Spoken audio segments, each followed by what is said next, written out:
Hello, everyone, and thank you for coming to our presentation. This is our dissertation project, which was done through Cardiff University for our master's program of genomic and genetic counseling. My name is Taylor Speziale, and my fellow students are Charlotte Cowan and Kaitlyn Johnson. The title of our project is Exploring Vascular Ehlers-Danlos Syndrome Patients' Perspectives on Diagnosis, Treatment, and Access to Ongoing Care. I will begin the presentation with a quick introduction, and then we will explain our study aims. Charlotte will discuss her questionnaire portion of the study. I will go into my interview portion of the study, which focused on people of age over 40. And then Kaitlyn will talk about her interview portion of the study, which focused on individuals under the age of 40. We chose to split this cohort up based on our interest in finding similarities and differences in these groups, as well as the difference that individuals over the age of 40 are most likely out of their reproductive age and are nearer to the life expectancy. We will end our presentation with a quick conclusion. So I'm sure you all are very aware of what vascular Ehlers-Danlos syndrome is. It is one of the 13 subtypes of EDS. It is the most severe subtype, and it affects 1 in 90,000 individuals. It is caused by a mutation in the COL3A1 gene, and it can cause spontaneous artery dissection and organ perforations with no or minimal trauma. The rationale for our study: there's a reported lack of knowledge about vEDS by healthcare providers. This can lead to misdiagnosis or a vEDS diagnosis not being made before a major event that requires emergency surgery. There are very high risks for complications in any surgery on a person with vEDS due to the fragility of their skin and organs. The risk for sudden death is very high with vEDS. Therefore, we need to make sure that people with vEDS are quickly diagnosed and have access to proper care. A research study asked people with vEDS what they wanted to see researched. The top priority for research deemed necessary by the patients groups, as well as the family and caregiver groups, was a survey study. What barriers to care do vEDS patients face in diagnosis, treatment, and access to ongoing care? This is where we got our research project's question from. At this time, there is no studies that we are aware of that investigate barriers to care and treatment in patients with vEDS. This project is aimed to fill that gap in the literature. I will now hand it over so that we could talk about the aims of the study. Okay, thank you, Taylor, for that brief introduction about our study. So this project set out to answer the following research question: what barriers are faced by patients in accessing care for diagnosis and treatment of vEDS? And to effectively answer this research question, our study aims are as follows. So aim number 1 was to identify barriers people with vEDS face in diagnosis. The second aim was to identify barriers people with vEDS face in treatment. And our final aim was to compile evidence on the difficulties people with vEDS face within the medical system in the UK. Okay, so Annabelle's challenge was very helpful in this project, as they gave us access to you guys, the participants. So our target was people with vEDS in the UK, and on the screen it shows our inclusion criteria and exclusion criteria. So as you can see, we were looking for individuals over the age of 18 with vEDS diagnosis, or caregivers of a child under age 18 that had vEDS. So they had to be able to read and respond in English, and they had to be able to provide informed consent. Okay, so I'm going to pass it over to Charlotte, and she's going to talk about her questionnaire part of the study. Great, thank you. So my name is Charlotte, and I will be talking to you about my questionnaire study, as they have introduced. I am now working as a genetic counselor in Canada. I'm working in Edmonton, Alberta at the University of Alberta Hospital. And I'm going to tell you a little bit about the results from the questionnaire study that I did. So here we have a little bit of a flow chart of the methods that I used in this project. So I'll just walk you through that here. So in June of 2020, Taylor, Kaitlyn, and I together developed our recruitment documents, and we received ethical approval from the Research Ethics Board at Cardiff University. In October 2020, Annabelle's Challenge sent out our recruitment documents by email to their members. And later on in the fall, their interested participants were sent a consent form.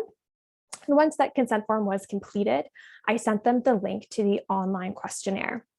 And so this questionnaire was hosted on Microsoft Forms, and I used an online questionnaire because it allows researchers to gain basic information from many participants at a low cost, and the online aspect removes geographical barriers.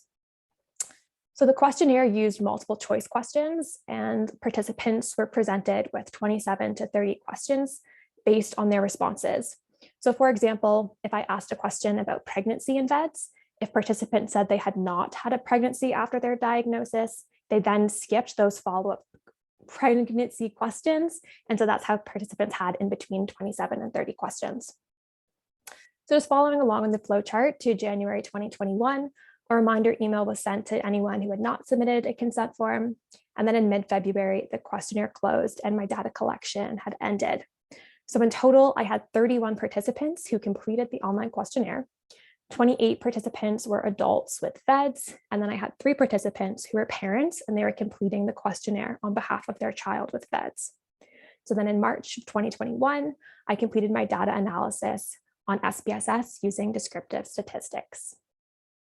So I would now like to share some of my results with you. So on this slide here, I have combined the results from 3 separate questions asking, do you currently have a family doctor? Have you been seen by a genetic counselor? And do you currently have a cardiologist? And you can see here that with those high blue bars that 93.5% of people have a family doctor, 90.3% of people reported that they've seen a genetic counselor, and 93.5% of people reported that they have a cardiologist currently. So overall, these results indicate good access to healthcare. However, both me and my supervisor were a bit surprised to see that 6.5% of respondents reported that they do not have a cardiologist currently. So subsequent questions asked about participants' experiences in the healthcare system and experiences in primary, emergency, and obstetric settings all varied from extremely negative to extremely positive. So on the next graph, this is just the results of the question of these options. What do you think is the biggest barrier you faced getting your vEDS diagnosis? So the most popular answer with 51% of respondents was lack of vEDS knowledge by doctors. Then with 16% was not being taken seriously by doctors. Then with 13%, lack of physical symptoms for diagnosis. And then 10% wait time or waiting list. And in addition, 10% of respondents said they preferred not to say. In the next graph, this is in response to the question, before you were diagnosed with vEDS, how many doctors did you see about your vEDS symptoms?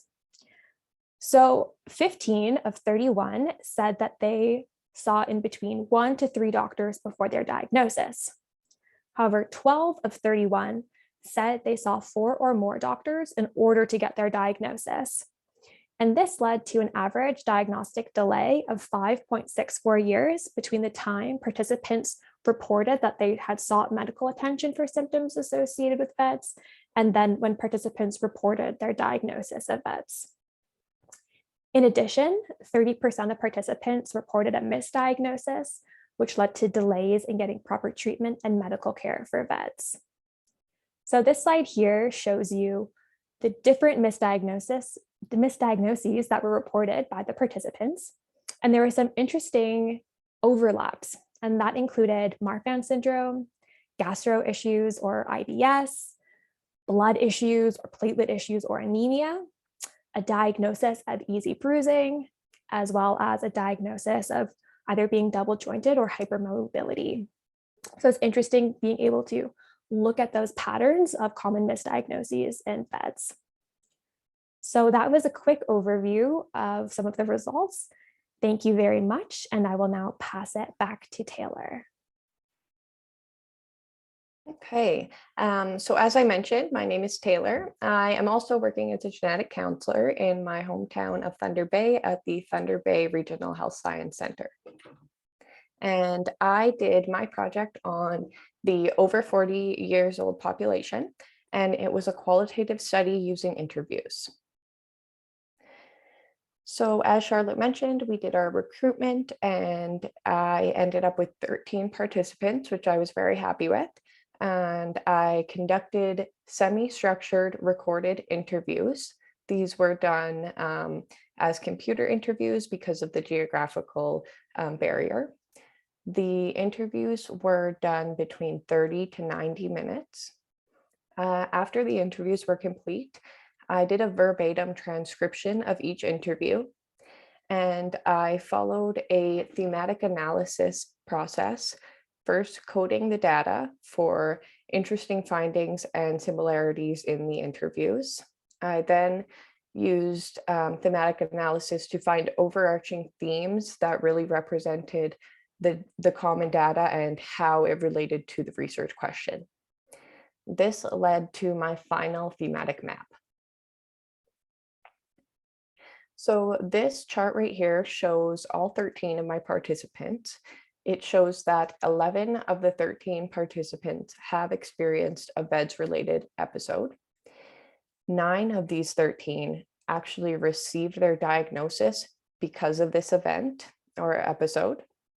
And 4 of the 13 received a diagnosis based on a family history. So you could see a higher population of participants received their diagnosis after having an event without having a diagnosis of vEDS. This was my overall thematic map, and it has 2 overarching themes. Each theme has sub-themes, and one theme also has sub-themes. So my first overarching theme was distrust in healthcare. Now, the sub-themes of this is feeling dismissed by healthcare providers, dealing with assumptions made by healthcare providers, a lack of investigation into symptoms, a lack of awareness of vEDS, and a lack of experience with vEDS. Now, the next overarching theme was living with restrictions. The first sub-theme is mitigating the risk. And this related to mitigating risk and its effect on your social life, the effect on your work life, as well as your mental health. The next sub-theme is lack of treatment. And the next is fatigue due to vEDS. And lastly, we have fear. So this related to fear of an episode, fear of the life expectancy, and fear for your family. Here I share an illustrative quote by one of the participants, and it reads, "You do tend to find yourself right in the middle of the night thinking, like, do I have 2 years left, 1 year left, because I'm very aware that 40 is this kind of most likely age of passing." So this really relates to being near to that life expectancy and how heavily that weighs on some people and their mental health. I'll now hand it over to Kaitlyn again to discuss her interview portion of the study. Thank you, Taylor. So like she said, my name is Kaitlyn, and I am currently a genetic counselor in Vancouver, BC in Canada. I'm working at an adult metabolic clinic. So similar to Taylor, I've done my study, a qualitative interview study, but my patients were under the age of 40. So I'm not going to go over this slide again because it's pretty much the same as Taylor had said. So it was the same semi-structured interviews using that thematic analysis. And like I said, my interview participants were under the age of 40. So next slide, yeah, perfect. So the demographics of my participants are shown on this slide. So as you can see, I had 10 participants. 7 of these were affected themselves with vEDS, 1 male and 6 females. The other 3 participants were not affected, but were speaking on behalf of their affected child. So 2 of these children were female and 1 was male. So the individuals with vEDS that I had interviewed ranged from ages 6 up to 39 years old. And for the children that had vEDS, a parent guardian answered on behalf of them. So as you can see here, this is my thematic map. So the thematic analysis of the 10 interviews I had identified 2 dominant themes when I explored the participants' perceptions on attitudes, and attitudes that specifically address the research question: what barriers do vEDS patients face in diagnosis, treatment, and access to ongoing care? So each overarching theme contains sub-themes, as you can see. So participants expressed how negative experiences with healthcare, specifically healthcare professionals, directly or indirectly affected their diagnosis, treatment, or care. And the sub-themes I coded were medical mistakes, inability to access care, being dismissed by healthcare professionals, lack of support, and how busy the healthcare professionals are. The other main theme was distrust in healthcare. So participants reported to me that the lack of awareness and knowledge, lack of diagnostic workup, lack of prevention and management, and finally, the lack of confidence in the healthcare resulted in lack of trust. They felt that these barriers directly or indirectly affected their diagnosis, as well as their current treatment and access to care. And what you'll see, similar to Taylor's research, is kind of what we were expecting to get.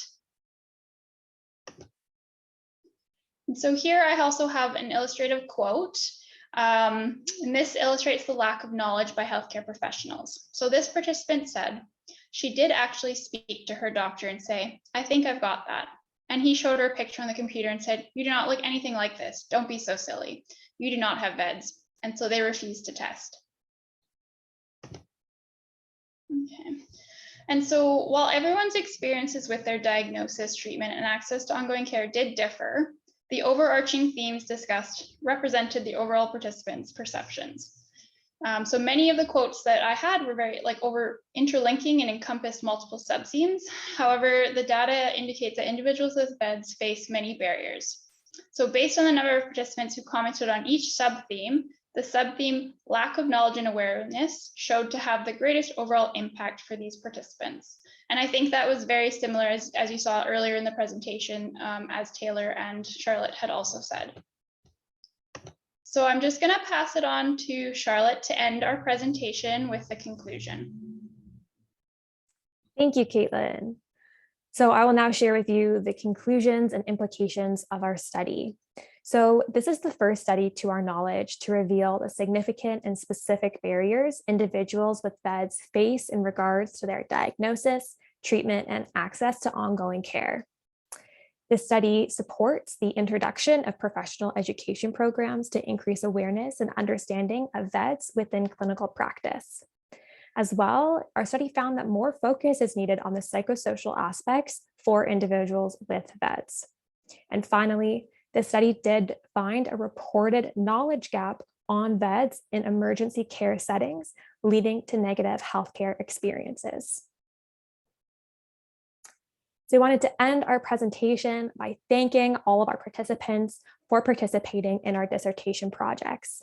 We also wanted to thank Annabelle's Challenge for their support with our projects, and we wanted to thank all of you for listening today. As well, if you do want to get in touch with us, please speak with a member of Annabelle's Challenge and they can provide with you our emails. And our last slide here are just some of the sources that we used in our presentation today. Thank you very much for listening.